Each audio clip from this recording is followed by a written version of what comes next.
Hi everyone, welcome to my analysis of the TV show Lost.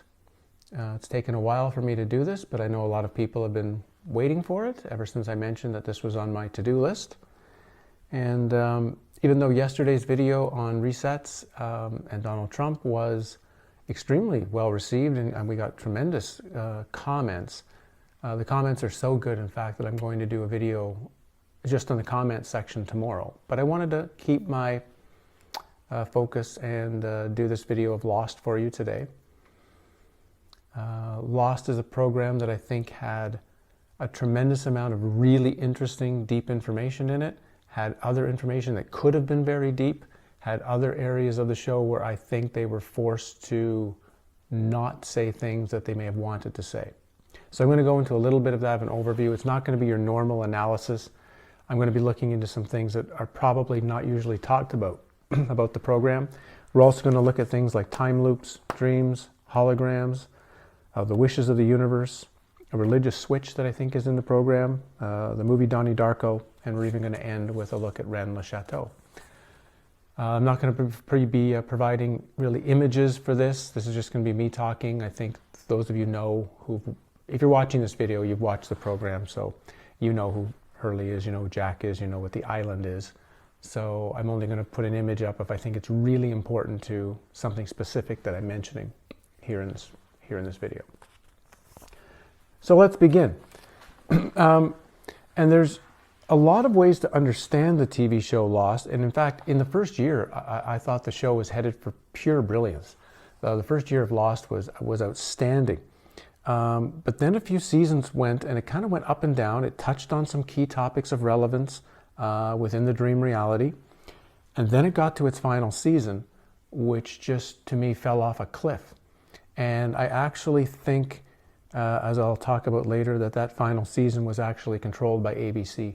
That ABC was afraid where this program might be going, what kind of things it might symbolically reveal about the Matrix reality. And they came down pretty hard on the producers, telling them how their show was supposed to be.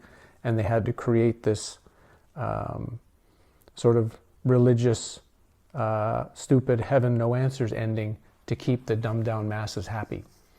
But I don't think that's what the show was really about, and there still are certain revelations and certain information in these first years before the network, I think, blocked what could be done with it. And I just want to touch on a few elements of what that is. To understand Lost, though, you have to understand something that a friend of mine, David Skoma, told me. Because David and I got together because David feels that the movie Donnie Darko is the greatest awakening movie ever made. And I sort of had felt the same way, just David had an even another layer of understanding Donnie Darko. But he says that because he feels that Donnie Darko is a movie that was made by the universe. So the writers didn't make it, the producers didn't make it, the actors weren't really acting in the movie, that the universe, this was a piece of information the universe wanted put in the dream, and it put it in everyone's minds who was putting Donnie Darko together, and seems like they got much of it correct. And I'm going to talk about some other movies when I do Donnie Darko that are I think are in this. The universe wanted the movie made, not some producer wanting it made, not some writer wanting it made. And Lost, I think, falls in this category. So when you start to see Lost as something that the universe was trying to create to put out a specific message in the dream, this idea of David and Jennifer in the movie Pleasantville, or the Sylvia in the Truman Show, right, where I talked about the breaking of the bubble, that's what I think Lost was towards the universe. And so I want to look at a couple of elements that happens. First, if you notice, every episode of the show begins with the black monolith. And if you've been following any of Rob Agger's stuff talking about Kubrick and specifically 2001: A Space Odyssey, that the monolith in 2001: Space Odyssey represents the movie screen, or you might say the television screen, that black screen is the screen.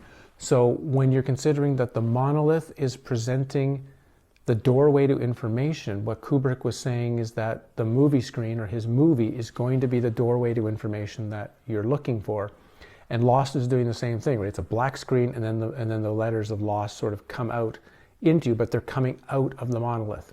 So it's already kind of telling you that these programs tie together. I think actually Donnie Darko starts with the monolith. I'll have to look into that. But we had what we had was a first season of Lost, and this is something that no one has confirmed, but this is something I believe very strongly, and that is, originally the writers of the show had a very specific concept that they wanted for the years of Lost, and they were basing it a lot on the Stephen King Dark Tower series, which was going to include the idea of the time loop, that we were going to be watching looping time through the entire period of Lost. In fact, the original name that they wanted for the show was called Circle, but it was ABC who forced them to change the name, changed it, of course, to Lost. They wanted it more of a Survivor type feeling, rather than, I think, what the producers were really doing behind the scenes. And I'm going to say that because there were so many things in the first season, in that first year, which not only was it a great year of looking at the psychology of the characters, and the characters were generally well casted except for 2 or 3 people. The casting was excellent, the acting was excellent, and the psychological examination in the first year, and the stories in their background. Why are they like they are, based on the experiences that they've had in their life? That was outstanding.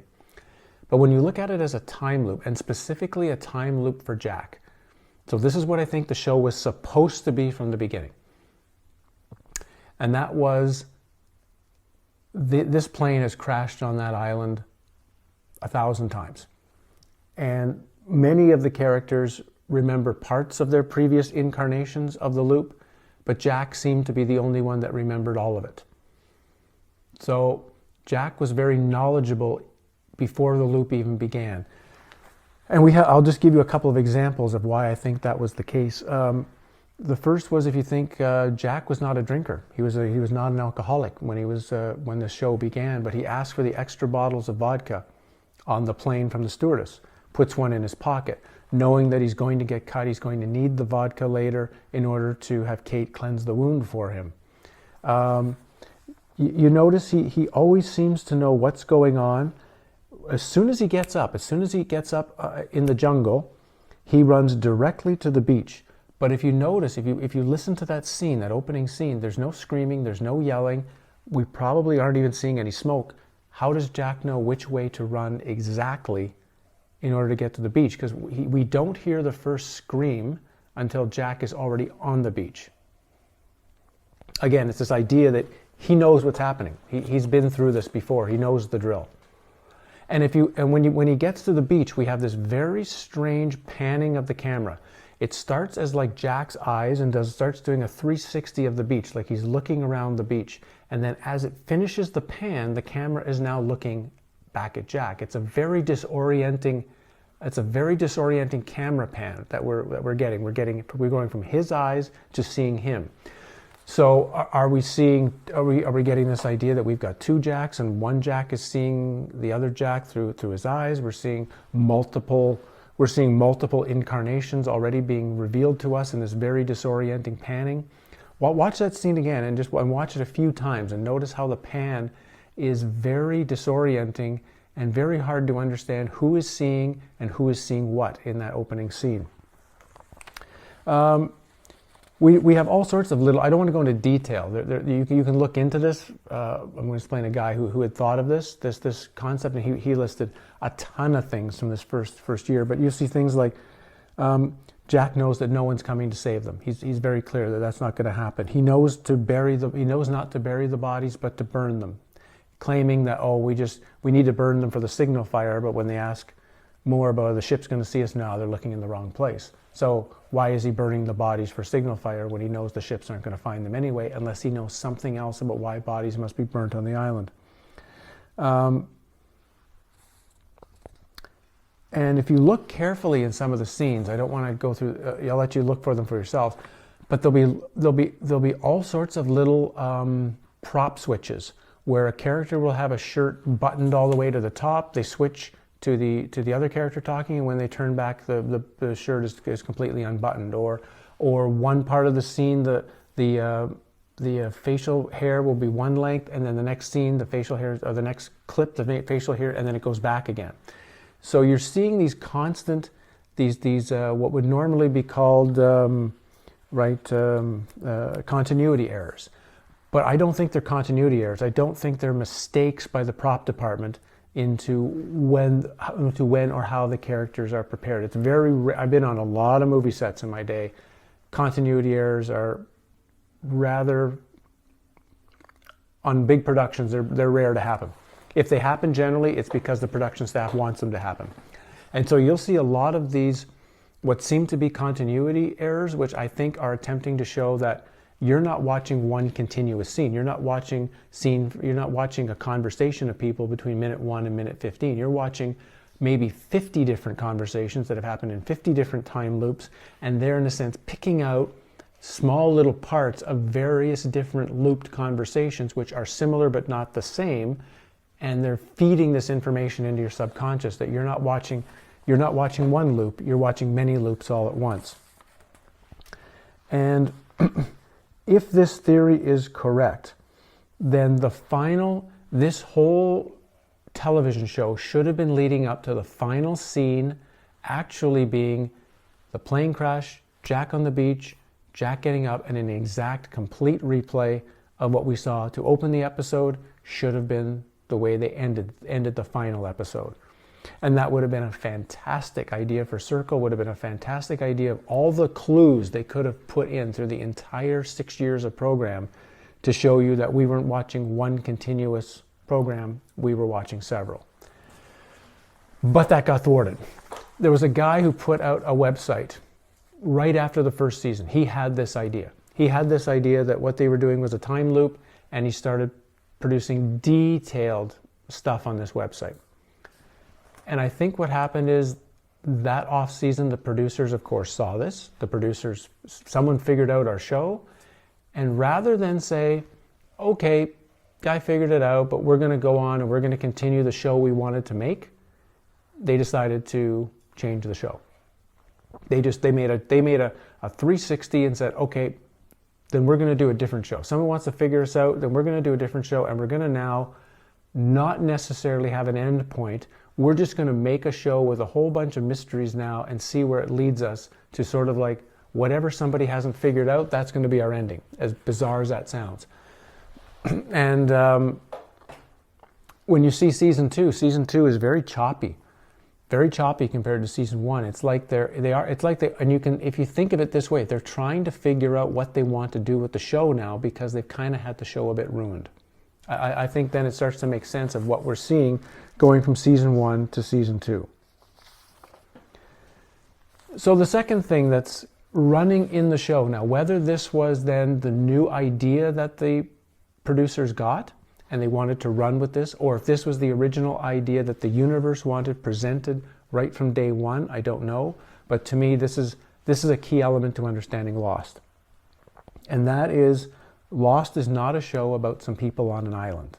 That's not the show at all. The show is about one guy, Jack. The whole show is about him. He is either in a coma, a deep night's sleep, or just is symbolically representing a sleeping person. And what Lost is, the entire program is Jack's dream world.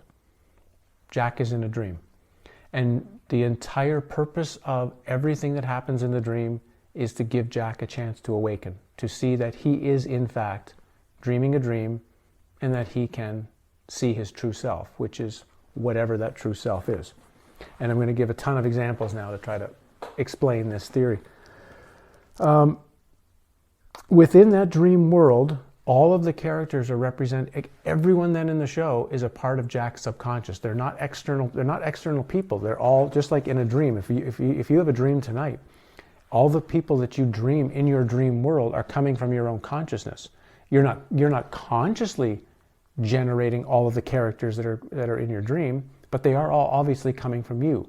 And they all would in some way relate to something about your own being. So Jack can learn something about himself from every single person in the program.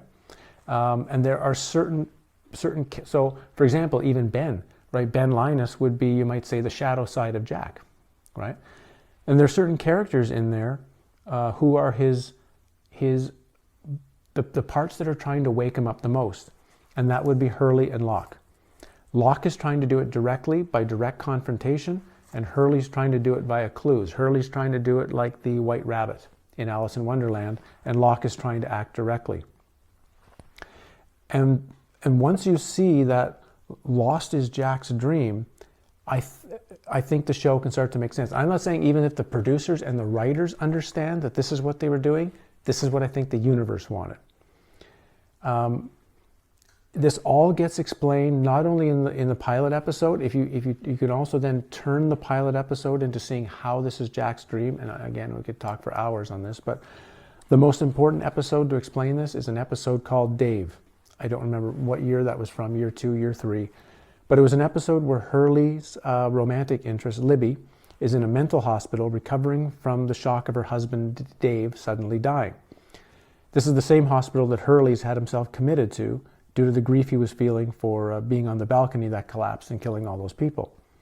And from that, Hurley can now see dead people. And Hurley sees Dave. Now and Dave is attempting to, you might say, wake Hurley up, get him out of the mental institution. You're not crazy. You don't need to be here. You need to get out. You need to be out in the world, right? This is Dave's message over and over again to Hurley in the mental hospital. Now, the people watching the show believe then that this Dave character must be Libby's husband, trying his best to keep Hurley from being with his ex-wife. That's what they think. Thus he's trying to injure Hurley or block their advances, and especially at the end where he was trying to get Hurley to jump off the cliff to kill himself. That's what people think. Dave is this evil ex-husband of Libby. And that's how it looks on the surface. But what really is going on here is the complete opposite. Yes, Dave might in fact be Lily's husband, but there are other Daves in the show. Jack's son was called Dave, right? And there were many other Daves that this could be. It doesn't have to necessarily be Libby's husband, but even if it is, he's not trying to hurt Hurley. He's trying to actually watch this episode again. He's trying to wake him up. And in order to wake up to the fact that you're a dream character in a dream, that's a lot of work. That's a lot of work. Go tonight, if you can stay lucid in one of your dreams, go and try to have a conversation with one of the characters in your dream that, hey, you're just a dream character in a dream that I'm having. I'm really at home, sleeping on a bed. You don't really exist. This is all in my mind. When I wake up at 8 o'clock when the alarm goes off, you're going to disappear. Try having that conversation with someone. This is the conversation Dave is trying to have with Hurley to try to explain to him the truth of his reality. And the scene at the end is very important, where Dave is trying to convince Hurley to jump off the cliff to kill himself in order to wake up. That's very similar to the scene in Vanilla Sky, right? When the tech support is trying to get another David, Tom Cruise, he was David in that movie, to jump off the skyscraper, both to be like the tarot fool, stepping off the cliff into the unknown. Thus, you can also see Dave in Lost as very similar to the character of McMurtry in One Flew Over the Cuckoo's Nest, who's trying to get the rest of the patients to leave the mental hospital, who were free at any time to do otherwise. They themselves just had themselves committed there because they wanted to. So the parallel here is Hurley is like the characters of One Flew Over the Cuckoo's Nest who are in the mental hospital because they want to be, and here's McMurtry trying to tell them, just get the fuck out. What are you doing? You're in a mental hospital. And of course, the mental hospital is symbolically representing reality, our world. It's representing the world of governments and education and science and history and religion and everything else, right? And McMurtry is trying to say, get out of this. The whole thing is a lie. It's stupid, and you're here by your own will. No one is holding you here. You can leave. Dave is trying to do the same thing with Hurley. Now, just at the moment when Hurley might jump, Libby shows up on the cliff and tells him, don't jump, look at me, something like, I'm real, and therefore you need to stay. The I'm real, right? That line. Now, it doesn't matter what a hologram might say, what a dream character might say. The hologram can use as much emotion as they want to try to tell you that they exist and they're real, but they're still a hologram, right? It doesn't matter that Libby says she's real if she's not. If Libby is a hologram, then what difference does it make what she says? If she's a dream character in a dream, she's lying. And how do you test that?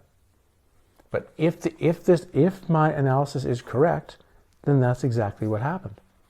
You'll see that at the end of the show, the same conversation happens with Jack and his father when they're at the funeral parlor, right? Jack asks, "Are you real?" Christian, "Well, I should hope so. Yeah, I'm real. You're real. Everything that's happened to you is real. All these people in the church, they're real too. But they're all dead. Everyone dies sometime, kiddo. Some of them before me, some long after you." And again, that's all fine if they really are real. But it doesn't matter. If they're a holographic dream character, they're a holographic dream character.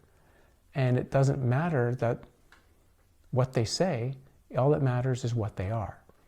And Jack is not fully testing his reality, just as Hurley was not fully testing his reality. I'm not saying you don't actually jump off a cliff or jump off a skyscraper to find out if you're in a dream. But let's say you do have to go to some pretty intense lengths to test this reality and see how real it is. Test and see how real you are. And this is an underlying principle of the whole thing of Lost. This appears often in the show, right? If you remember, if you're thinking of this as the show is that Jack needs to wake up. Jack needs to wake up. Perhaps from some sort of symbolic, in the show, a symbolic coma. Remember when we see whenever we see an MRI machine in Lost, it will almost, like for example in the episode Born to Run, we'll see a hospital door that says magnetic resonance imaging. It's supposed to say, of course, magnetic resonance imaging. That's the name of an MRI machine, but it says magnetic resonance imaging. And you'll see tons of this throughout the show. When you look at the books that are key books that you'll appear very often in parts in the show, a key one is the occurrence at Owl Creek Bridge. If you remember, that's where a main character is just about to be hanged on a bridge, but has a dream that he's escaped until the end when he's hanged and dies. Others that are shown in the show are things like The Third Policeman, Alice in Wonderland, The Wizard of Oz, the books of Carlos Castaneda. These are all books about alternate realities, about dream states, about dealing with, in a sense, a holographic realm. And to me, this is all leading into the fact that there was only one thing happening in the whole story of Lost, at the deepest level. Jack's asleep on some level, and the whole dream world is trying to wake him up. And you might if you look at this in Egyptian terms, you can also look at this a bit in Egyptian terms. If you do, then you can see Jack as Horus. Jack is the one on the path to find his father, Osiris, right? Christian is playing the role of Osiris. Jack is playing the role of Horus. Most would think Kate would be Isis, but not. I think Kate is a false path, almost like she's a set character, but she's set but placed as a female character, because he always seems to be getting further and further away from the truth of the dream every time he follows her, as opposed to when he follows Juliet, who I think would be Hathor, which when you see Horus and Hathor combine, at any time they used to have a ceremony once a year when the statues at Dendera and Edfu would meet once a year for a symbolic coupling. I think something similar happens there. Then, in this case, you could see John Locke to be Thoth, the wisdom of the reality. And that's why, on one level, Locke must, on some conscious way, understand what's going on, understand the role of the characters in the dream, and that's why he wants to listen to the island. He doesn't want to listen to Jack, he doesn't want to listen to reason, he wants to listen to the island, which is the vehicle to the awakening to happen. So Locke, being wisdom, wants to listen to the island. Starting to make sense a bit?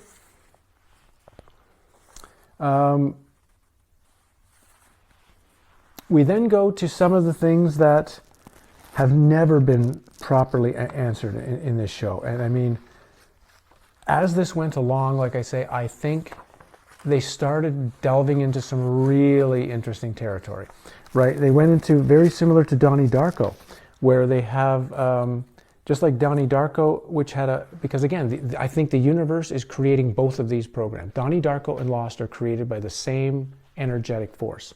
So you're going to see a lot of similarities. I'm going to show you some as we go before this ends. But one, for example, in Donnie Darko, there was a tangent universe created. After Donnie avoids death with the airplane engine in his bedroom, and he has to go into this second universe to make very hard but right decisions in order to allow a universe to continue where he lives, where everyone else lives but he dies. And this parallel universe got put into season 4, into Lost, along with time travel and the idea of a lot of other concepts that comes right out of Donnie Darko. You can also recall that Donnie Darko, Grandma Death says to him, every single creature on this earth dies alone. And if you remember, Lost has an episode entitled Live Together, Die Alone, where Jack makes a similar quote to what Grandma Death said. In both Donnie Darko and Lost, the book Watership Down is read and singled out for attention. And again, the central point of Donnie Darko is about whether everything in life was controlled by fate or whether you have free will, which is the central philosophy of the real John Locke. And this, in one sense, is also a central point of Lost, and the battle between Locke and Jack is this idea of, does Jack have free will, or does Jack have to follow the wishes of the island, which would only, of course, lead to his awakening. But somewhere along the way, as these things began to be revealed, I think they were getting close to revealing the nature of reality. They were going to potentially, the idea of this dome that seemed to encircle the island, maybe they're starting to talk about these ideas of flat earth and a dome. We're dealing with maybe some things about history, some things about science, some things that are the things that we talk about in these videos and comments, and the things we discuss, I think was in Lost, and they were getting ready to potentially show a lot of them until the final year when ABC got scared. And I think ABC told them very clearly, if you follow any of these lines and you continue any of these pathways, we're going to shut you down. We're just going to shut these episodes down. Your mandate is do what we tell you. That I'm fully in agreement with that, because you can't go. I don't think you can go from the first 5 seasons, which is heading into these, what are really some of the deepest mysteries of the nature of reality, and then just move into your typical happy Sunday afternoon drama. No. They were pushed. And of so many key mysteries, which if they had really been planning something, and if they'd really wanted to reveal something, they would have talked about all sorts of things, right? We never found out who these Egyptians were, why they had these temples, and couldn't the prop department have found somebody other than somebody's 12-year-old nephew to make the hieroglyphs? I mean, it was really, really poor. But that was never, things like that were never explained. The cabin was never explained. They just burned it down. And I think the cabin is a really interesting thing, because I think it's the hidden walled-off subconscious of Jack. Remember, this is all Jack's dream. So the cabin would represent the place that Jack hides the greatest amount of his fears. So the cabin represents Jack's fears. And it's why you would find Claire and his father and the dog, because the dog, as we'll see, is very related to Jack and his awakening. If you recall, you probably didn't see it, but there was a webisode. They had a few webisodes one year. Might have even been the first year. They had some just webisodes. And in one of them, the dog, there's Jack. The dog is running in the forest, and the dog runs over to Christian. Jack hasn't woken up yet in the jungle. And Christian is very clear to tell Vincent, you got to go to my son and you got to wake him up. You've got to wake him up. So I've already telling you what the show is about. Got to wake him up. And then as he goes away, he's got a lot of work to do. Now people, of course, think he's got what this work is, but of course the work is on himself. The work is on himself to do the chore, to see the truth of reality, the truth of the situation, the truth of the matrix, and wake himself up. But that's why the dog is a key part. It's like this, again, it's part of this. It's obviously saying the dog is part of the waking up process for Jack. And again, whenever you see Vincent and Jack in a similar scene in Lost, there's an attempt of awakening that's taking place in that scene. Again, watch some of this again, and I'm sure some of this will start to become quite clear to you.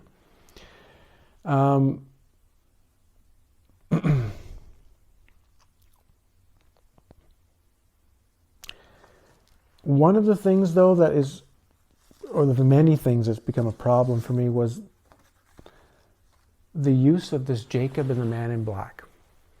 And I think that was one of the biggest misdirections in television history, because it's been set up and believed that Jacob is somehow some kind of wonderful brother. He's the Osiris. And the man in black is some sort of Set. He's like the devil. He's the evil one. And I think it's the complete opposite. I think they've fooled you in a massive way. And again, there's so many things that should have been answered about this. Like, I'll get to what I was just talking about first. But the whole thing about Jacob being a protector of the island and bringing these candidates there for their own good makes no sense whatsoever. And I think that's a giant, giant misdirection. Because when you ask, someone asks, what's the man in black's purpose? What's he been doing? And the usual answer would be, oh, he's been trying to use his power, his smoke powers, and use the source, the stupid light thing, for his own gain. And that's incorrect. The man in black just wanted to go home. He has just wanted to return to his natural source. He doesn't want to be in the dream anymore. That's all. And he's been trapped in the dream by Jacob, and he just wants to go. He just wants to leave. So Jacob is this guy who basically goes after people when they're at their greatest weakness, then manipulates them into coming to the island. So can you see the possibility that the good and evil are switched? And this could be very similar to how Cathars see the New Testament, right? The Cathars see the New Testament with John the Baptist being evil, Jesus being good. Or in fact, many Cathars have mentioned they see two Jesuses, an evil Jesus and a good Jesus. And this is what might be being revealed here, this sort of Cathar dualistic idea that you're not seeing necessarily one being. You're seeing dual aspects of the same being, but they're not what you think they are. Remember that the Baptist baptizes by water, which to Cathars is considered an evil or impure baptism, while Jesus baptizes with the fire. With Jacob, Jacob goes with wine, while it is the man in black who kills Jacob by throwing him on the fire as a symbolic baptism. Jacob is a master manipulator. He gets introduced in the incident, parts 1 and 2, with a spinning yarn. And that's a big clue. The spinning yarn, the term spinning a yarn, is well known as a euphemism for a person creating a deception. And Jacob is then shown to be eating a fish, which is actually a herring on the beach. And again, this idea of a red herring is also a very important clue that Jacob might not be as important on the island as we think he is. Remember, Jacob has manipulated certain people to come to the island against their will, against their fate, through a plane crash, and then manipulates them by pushing them in the direction he wants to go to serve some sort of unknown purpose. He remains subservient and docile to his foster mother, even after she admits to having killed his biological mother. He's not clear and alert during most of this. And he says that the candidates are flawed, just like me, in the episode What They Died For. And if we begin to possibly see, go watch this again, if you're watching Lost again, and make that switch as you're watching this. Jacob, just because he's wearing white, doesn't make him the good one. The man in black wearing black doesn't make him the bad one. Johnny Cash was not a bad guy as the man in black. Johnny Cash was quite an interesting dude. Make the switch. Make the switch, and another layer of Lost might reveal itself, and another layer of deep religious symbolism that still kept its way into the Cathar Gnostic tradition about what the original texts of the New Testament were trying to tell you might start to be a bit revealed. I don't want to get into that. Let's look at one last thing then. I was going to talk about the Adam and Eve skeletons and a few other things, but we're getting close on time. So that's two final pieces to make you think. The first is the music of the Steve Miller Band. Remember them? And they have two songs that seem to tie in to the television show Lost, that being Jet Airliner and the song Jungle Love. And if you go through and read the lyrics carefully of Jet Airliner and Jungle Love, and especially the idea about dreams and different realities and finding your way in these alternate states, you might see that somehow these songs have influenced the writing of Lost, or somehow these songs are depicted in the show, particularly in Jungle Love as well. It's got a really interesting connection, you can say, to what happens on the island. And then last but not least, I leave you this. The band Geronimo Jackson, which only a really good Lost fan knows who that is. But it was this band that kept appearing throughout the show. Whenever they'd look through records, there would be a Geronimo Jackson record. If they're somewhere in the Dharma mess hall, there'd be a Geronimo Jackson poster of this fictitious band. And most people remember the poster of that looks much like Alice in Wonderland that was on in the Dharma mess hall. But first I want you to look at this one. This is a Geronimo Jackson cover of almost an exact copy of Frank the Bunny Rabbit from Donnie Darko. And the choices of having this cover are almost nil by comparison. Why would you want this cover for this band called Geronimo Jackson, unless you are linking the show to Donnie Darko? The second cover is this one. This poster of Donnie Darko, or this poster of Geronimo, or this album cover of Geronimo Jackson, is almost some ways identical to the Nicholas Poussin Et in Arcadia Ego poster painting. Okay, so look at the painting of Poussin. Now let's go back to the Geronimo Jackson album. Here we still got the three male shepherds, the one female shepherd. We've got the box that's very similar to the ark in the painting. It almost looks like a telephone booth, but to me that almost is representing some sort of gateway, some sort of doorway, almost like a portal, right? Or, you know, where Superman would go into the phone booth and make a change. And if you look at all of the symbolism in here, to me, this particular album cover that they wanted to make, they are linking this to the Poussin poster, which means they're linking it to the story of Rennes Le Chateau in southern France, which means on some level, they are wanting purposely to get you to think something about the entire show Lost and something about the mystery at Rennes Le Chateau are the same. So, I'm going to leave it there. Yeah, the Adam and Eve skeletons, it was there.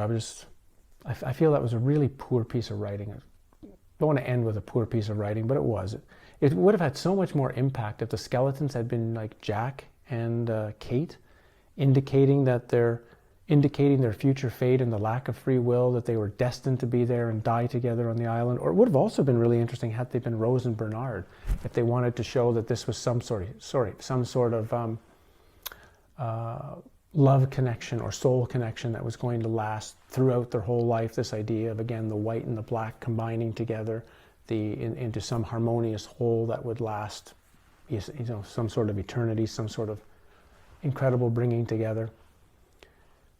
But again, that didn't happen in the show. And I think, for me, it's try to see it this way. Try to see that the universe is attempting to place a massive amount of wisdom in the show, and there are forces outside of it, from the network, from within the show's production group, from the writers, from whatever, that are trying to block certain things, or forcibly or unknowingly or unconsciously block the complete presentation of what the universe wants to get out in the television show Lost. You might be able to see the program one more time and see it completely differently. Now again, I had originally like 80 to 90 pages of notes on this. I just can't tell you 90 pages of notes of various things I came up with on the television show Lost. Like, we'd have to sit together for a week or something and watch the show, and I would tell it to you.